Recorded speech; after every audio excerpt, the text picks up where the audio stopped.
अंधार पडता जीवा पाहिजे, अन्याय विरुद्ध लढण्यास शिवा पाहिजे, कर्तव्य बजावणारा जीवा पाहिजे, आपुलकीची नाळ तोडणारा कर्तव्य दक्ष पोलीस अधिकारी पाहिजे. आणि असाच एक कर्तव्य दक्ष पोलीस अधिकारी अतिशय कमी कालावधीमध्ये अनेक गुन्हे पुढे चालून जनतेला न्याय मिळून द्यायला उत्तर पोलिसांचे जबाबदार सायबर पोलीस निरीक्षक लोक साहेब यांचा सत्कार संपन्न होत आहे. अध्यक्ष व्यक्त करतो आपण तो सत्कार करायचा. त्याचप्रमाणे उत्तर पोलिसांचे कार्यरत कर्तव्यदक्ष सहाय्यक पोलीस उपनिरीक्षक धनंजय पालवे साहेब यांचाही सत्कार होत आहे. त्यांचा स्वीकारावा. धनंजय पालवे साहेब.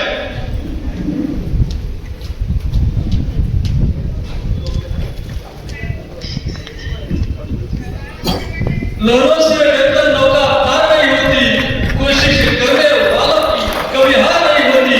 ते ब्रीद आगे करून राष्ट्रीय वाटचाल करणारे कवी, साहित्यिक, लेखक, जुन्नर ठेवीदार, कर्जदार, संचालक, सल्लागार या सगळ्यांच्या आशीर्वादाने आणि आपली ही संस्था 1999 साली स्थापन केली. हिवलेचे रोप लावलेले द्वारी त्याचा बिंदू गेला गगनावर. मोगरा फुलला फुले विचिताची गौरव कळ्यासी आला. अशी ही मांडवी किनारा जी चैतन्य महाराजांच्या समाधीने पवित्र झालेल्या या मांडवी किनाऱ्यावरचं नाव आज तालुक्यामध्ये गेले. आणि हे करत असताना सुंदर तालुक्याचं कार्यक्षेत्र आपण कोटप्रेमी दृष्टी वाचते. त्या कोटप्रेमी दृष्टीमध्ये आता आपण पूर्ण जिल्हा कार्यक्षेत्र करतोय. म्हणजे आपण आता तालुक्याच्याही बाहेर जातोय, पुणे जिल्ह्यात जातोय. आज हे जात असताना पण माणूसला असा आनंद होतो. संचालक मंडळ असतील, सल्लागार असतील, सभासद असतील, ठेवीदार असतील, कर्जदार असतील, त्या संस्थेवर प्रेम करणारी मंडळी असतील, या सगळ्यांच्या आशीर्वादानं ही संस्था अतिशय पारदर्शक कारभार करते, स्वच्छ कारभार करते. कर्मचारी वर्ग असेल, सेवक वर्ग असेल, यांचे देखील संस्थेला फार मोठं सहकार्य आहे.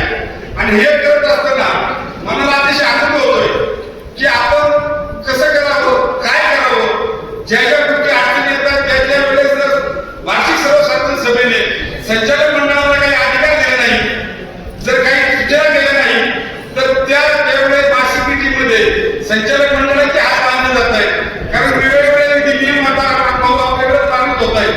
म्हणजे रिझर्व्ह बँकेचे काही नियम येत आहेत, आपले एअरवेचे येत आहेत, पुण्याचे येत आहेत. हे सगळं सहकारामध्ये अतिशय काम करणं अवघड झालंय. आणि जी सहकारामध्ये जी मंडळी काम करत आहेत त्यांना याचं अडचणी माहिती आहे.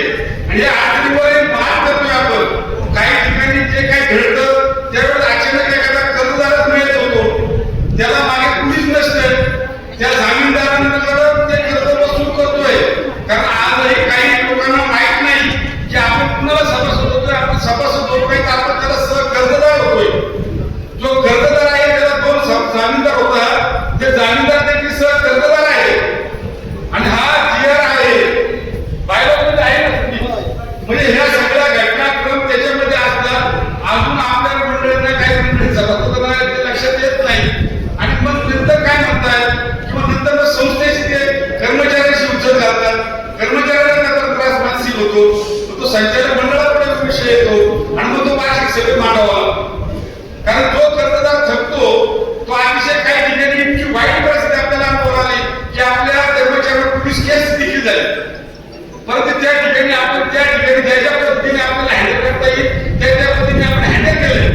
तुमचा पैसा आहे, तुमचा पैसा आम्ही जरी आमच्याकडे असला तरी ते वाटायचं काम आम्ही करतो, पण ते वसुलायचं काम करायचे.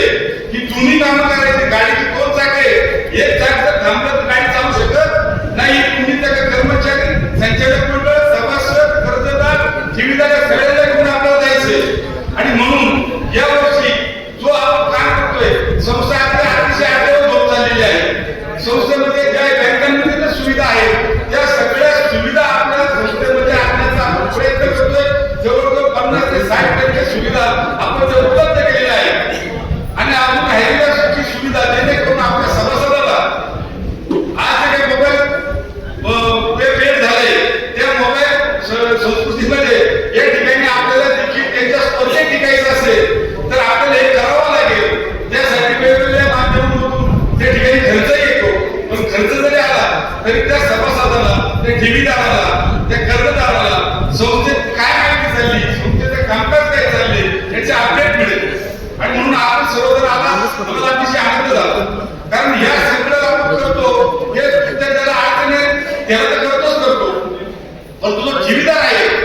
अतिशय विश्वासाने आपल्या संस्थेत ठेवी ठेवतो. कारण एवढ्या सर्व तुम्ही ते महाप्रभू म्हटलो त्याचं कारण असं आहे की 20 लाख रुपयाच्या फक्त आपल्या ठेवी होत्या. 1999 साली फक्त किती लाख होते? 20 लाख होते. आज 70 कोटीचा संस्था चालली. म्हणजे पुढच्या मार्चपर्यंत ही 100 कोटी गाठवल सगळ्यांच्या आशीर्वाद असा मला आत्मविश्वास आहे. कारण ज्या वेळेस लोकांचा विश्वास असेल तर त्याचं कुटुंब चालतं, ते घर चालतं, ते प्रपंच चालतं. त्याचप्रमाणे हे देखील आपलं मानवी किनारा पद्धत संस्थे कुटुंब आहे. ते कुटुंबात तालुक्यात कुटुंबाला तिथे ते उद्या जिल्ह्यात जाणार आहे, ते महाराष्ट्रात जाणार आहे. म्हणजे त्याचा व्याप वाढणार आहे. पण हा व्याप वाढत असताना, हा प्रपंच वाढत असताना त्याचा सगळं नियोजन काम करणं सुद्धा अतिशय काटेकोरपणे आपल्याला करावं लागणार आहे.